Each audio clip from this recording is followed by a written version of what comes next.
മുത്തുനബി സല്ലല്ലാഹു അലൈഹി വസല്ലം തങ്ങൾ പറഞ്ഞു, ഖബറിന്റെ ശിക്ഷയിൽ നിന്ന് രക്ഷപ്പെടാൻ 4 കാര്യം.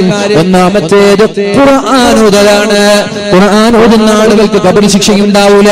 രണ്ടാമത്തേത് മുഹാഫലത്തുസ് സ്വലാ, നിസ്കാരം കൃത്യമായി നിർവഹിക്കുന്ന ആളുകൾ അവർക്കും നാളെ ഖബറിൽ ശിക്ഷയുണ്ടാവില്ല.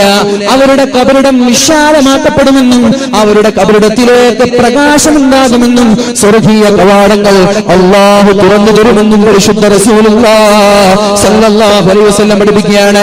ഞാൻ പറഞ്ഞു വരുന്നത്, നിസ്കാരം നിലനിർത്തുന്ന ആളുകളുടെ കച്ചവടം നഷ്ടമല്ല എന്ന് പറഞ്ഞാൽ ദുനിയാവിലും അവർ വിജയികളാണ്, ആഖിറത്തിലും അവർ വിജയികളാണ്.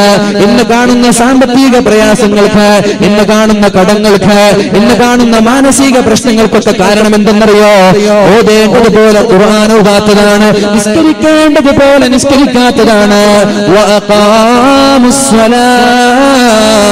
നിസ്കാരം കൃത്യമായി നിലനിർത്തുന്ന ആളുകൾ പിന്നെയുമുണ്ടല്ലോ നിസ്കരിച്ചാലുള്ള നേട്ടങ്ങള്.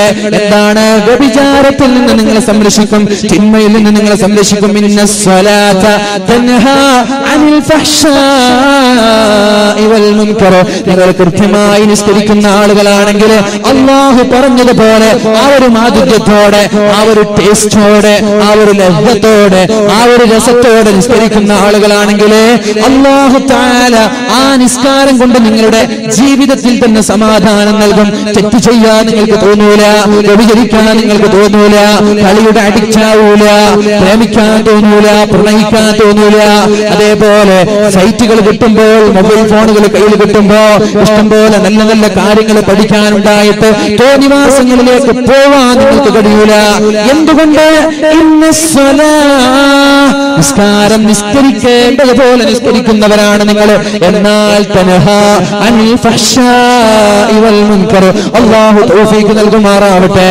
മൂന്നാമത്തെ കാര്യം പറഞ്ഞത്, വഅൻഫഖൂ മിമ്മാ റസഖ്നാഹും സിർറൻ വഅലാനിയ. നിങ്ങൾക്ക് അല്ലാഹു നൽകിയ സമ്പാദ്യങ്ങളിൽ നിന്ന് രഹസ്യമായിട്ടും പരസ്യമായിട്ടും സംഭാവന ചെയ്താൽ, രഹസ്യമായിട്ടും പരസ്യമായിട്ടും ചെലവഴിച്ചാൽ അല്ലാഹു നൽകുന്നത് യർജൂന തിജാറതൻ ലാ തബൂർ. സദഖയുടെ കാര്യം പറയണോ?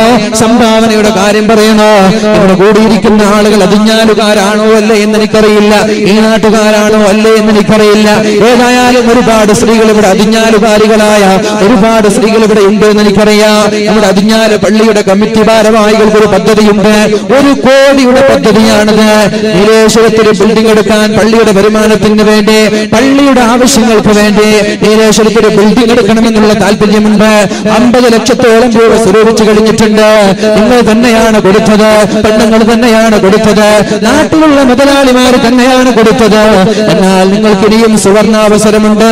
നിങ്ങളുടെ അവസരം എന്താണെന്ന് മനസ്സിലാക്കണേ.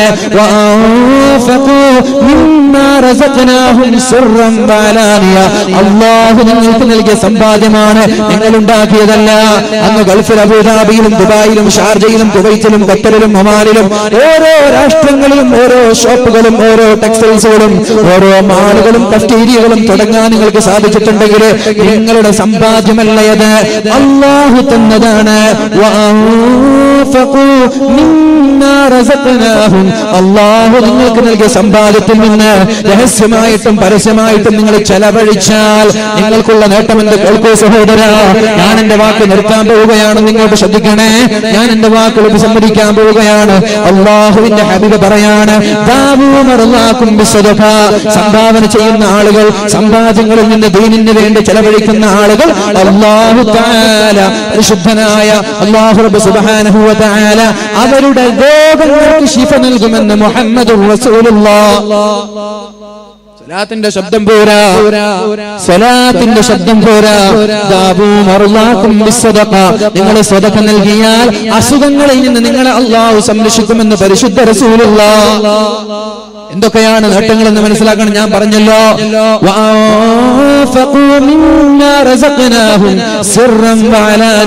രഹസ്യമായിട്ടും പരസ്യമായിട്ടും ഞാൻ നിങ്ങൾക്ക് നൽകിയ സമ്പാദ്യത്തിൽ നിന്ന് ചെലവഴിക്കുന്ന ആളുകൾ നിങ്ങൾക്ക് അല്ലാഹു നൽകുന്നത് നഷ്ടമില്ലാത്ത കച്ചവടമാണ്. ഒന്നാമത്തെ കച്ചവടം ശ്രദ്ധിക്കണേ. ഒന്നാമത്തെ ലാഭം നിങ്ങളുടെ രോഗങ്ങൾക്ക് ശിഫ ലഭിക്കുമെന്നതിൽ സംശയമില്ല. രണ്ടാമത്തെ ലാഭം കേൾക്കണോ? അല്ലാഹുവിന്റെ മാലാഖമാര് ദുആ ചെയ്യുന്നുണ്ട്, അല്ലാഹുമ്മ അഅതി മുൻഫികൻ ഖലഫാ. അല്ലാഹുവേ നിന്റെ ദീനിയായ കാര്യങ്ങൾക്ക് ചെലവഴിക്കുന്ന ആളുകൾക്ക് നീ പകരം നൽകണമേ അല്ലാഹ്. 1,00,000 നൽകുന്നതെങ്കിൽ അല്ലാഹു 2,00,000 ലഭിക്കാനുള്ള വഴിയുണ്ടാക്കി തരും. തമാശയല്ല. 1,00,000 നിങ്ങൾ നൽകുന്നതെങ്കിൽ 2,00,000 നിങ്ങൾക്ക് ലഭിക്കാനുള്ള വഴി അല്ലാഹു നിങ്ങൾക്ക് കാണിച്ചു തരും. തമാശയല്ല, ഇത് ഹദീസാണ്. അല്ലാഹുമ്മ അഅതി മുൻഫികൻ ഖലഫാ, അല്ലാഹുമ്മ അഅതി മുൻഫികൻ ഖലഫാ. അല്ലാഹുവേ ചെലവഴിക്കുന്ന ആളുകൾക്ക് പകരം നൽകണമേ അല്ലാഹ്. 1,00,000 നൽകിയാൽ, 50,000 നൽകിയാൽ, 10,000 നൽകിയാൽ, ഒരു സ്വർണ്ണവള നൽകിയാൽ, ഒരു അലിക്കത്ത് നൽകിയാൽ, ഒരു കൈശേണ് നൽകിയാൽ, ഒരു മാല നൽകിയാൽ, നിങ്ങളാൽ കഴിയുന്ന നിങ്ങളുടെ സമ്പാദ്യത്തിൽ നിന്ന് മൂല്യമായ ഒരു തുക നിങ്ങൾ നൽകുകയാണെങ്കിൽ അല്ലാഹുമ്മ അഅതി മുൻഫികൻ ഖലഫാ, അല്ലാഹുവേ ചെലവഴിക്കുന്ന ആളുകൾക്ക് പകരം നൽകണമേ അല്ലാഹ്. ദുനിയാവിൽ തന്നെ അല്ലാഹു പകരം നൽകുമെന്നതിൽ സംശയമില്ല. അതോടൊപ്പമാണ് അല്ലാഹു ആഖിറത്തിൽ പകരം നൽകുന്നത്. ഇനി വേറെ ഒന്ന് കേൾക്കണോ? മൂന്നാമത്തെ നേട്ടം കേൾക്കണോ? അല്ലാഹുവിന്റെ മുത്ത് റസൂലുള്ളാഹ്. നിങ്ങൾ ശ്രദ്ധിക്കുന്നുണ്ടോ? ഇങ്ങനെ വേളങ്ങനെ പോവാണ്, നിങ്ങൾ ഇങ്ങനെ വണ്ടി നോക്കിയിരിക്കുക. ശ്രദ്ധിക്കുന്നുണ്ടോ? മൂന്നാമത്തെ നേട്ടം അല്ലാഹുവിന്റെ ഹബീബ് പറയുന്നത് സല്ലല്ലാഹു അലൈഹി വസല്ലമ തങ്ങൾ പറയുന്നത് അസ്സദഖതു തദ്ഫഉ അൻ മൈതത്തിസ്സൂ. സദഖ നൽകിയാൽ ഈമാൻ സലാമത്തായി മരിക്കാം. ഈമാൻ സലാമത്തായി മരിക്കലാണല്ലോ നമ്മുടെ ലക്ഷ്യം.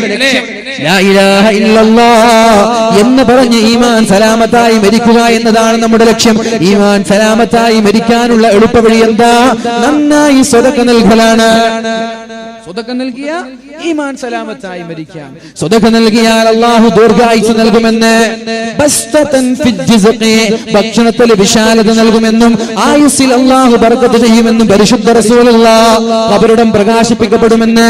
നരകത്തിലേക്ക് വീഴാൻ പോകുന്ന ഒരു ചെറുപ്പക്കാരന്റെ കഥ അല്ലാഹുവിന്റെ ഹബീബ് സല്ലല്ലാഹു അലൈഹി വസല്ലമ തങ്ങൾ വിശദീകരിക്കുന്നുണ്ട്. തങ്ങൾ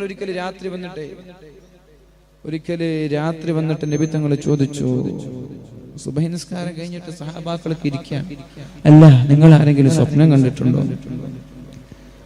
സഹാബാക്കൾ പറഞ്ഞു, ഞങ്ങൾ സ്വപ്നമൊന്നും കണ്ടിട്ടില്ല. അപ്പോൾ നബി തങ്ങൾ ചോദിച്ചു, പറഞ്ഞു ഞാനൊരു സ്വപ്നം കണ്ടിട്ടുണ്ട്. എന്താണ് നബിയേ? ഇന്നലെ രാത്രി ഞാനൊരു സ്വപ്നം കണ്ടിട്ടുണ്ട്. ഇന്നലെ രാത്രി ഞാനൊരു കിനാവ് കണ്ടിട്ടുണ്ട്. എന്താണ് കിനാവ്? എന്റെ സമുദായത്തിൽപ്പെട്ട ഒരു ചെറുപ്പക്കാരനെ ഞാൻ ഇന്നലെ രാത്രി കണ്ടു. എങ്ങനെ കണ്ടു എന്നറിയോ? നരകത്തിന്റെ വക്കിലാണ് അയാൾ. ഇത് നരകം, താഴെ നരകാണ്, മുകളിൽ ആ നരകത്തിലേക്ക് വീഴാൻ വേണ്ടി വക്കില് നിൽക്കുകയാണ്. നമ്മുടെ കോഴി ആലുമ കയറിയ പോലെ. കോഴി ആലുമ കയറി കണ്ടിട്ടുണ്ട് നിങ്ങൾ? കണ്ടിട്ടുണ്ടോ? കോഴി നമ്മളെ ആലുമ കയറിയാൽ അതൊന്ന് അങ്ങോട്ടാട് ഇങ്ങോട്ടാട്. അതേപോലെ നരകത്തിന്റെ വക്കില് നിൽക്കുകയാണ്. ഇപ്പൊ നരകത്തിൽ വീഴും. അങ്ങനെയുള്ളൊരു ചെറുപ്പക്കാരന്റെ സ്വപ്നം അല്ലാഹുവിന്റെ ഹബീബായ മുത്ത് റസൂലുള്ളാഹി സല്ലല്ലാഹു അലൈഹി വസല്ലമ തങ്ങൾ കണ്ടപ്പോഴാണ്. ഭൂതങ്ങൾ ഇങ്ങനെ വീക്ഷിക്കുന്നത് നരകത്തിലേക്ക് വീഴാൻ നിൽക്കുകയാണ്.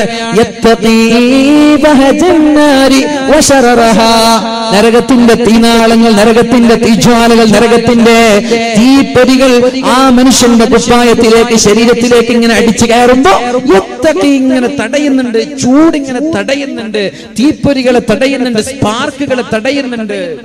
അങ്ങനെ നരകത്തിലേക്ക് വീഴുമോ എന്ന് സംശയിക്കുമ്പോഴാണ് അവന്റെ സ്വതക്ക ഓടി വരുന്നത്. അവന്റെ സ്വതക്ക ഓടി വരുന്നത് ഇങ്ങനെ ഒരു പള്ളിയുടെ ആവശ്യം പറഞ്ഞപ്പോ, മദ്രസയുടെ ആവശ്യം പറഞ്ഞപ്പോ നന്നായി സ്വതക്ക ചെയ്ത ആളാണ്, പാവങ്ങളെ സഹായിച്ച ആളാണ്, കുടുംബക്കാരെ സഹായിച്ച ആളാണ്, അയൽവാസികളെ നാട്ടുകാരെ സഹായിച്ച ആളാണ്. അയാളാണ് നരകത്തിലേക്ക് വീഴാൻ നിൽക്കുന്നത്. അപ്പോഴാണ് സ്വതക്ക ഓടി വന്നിട്ട്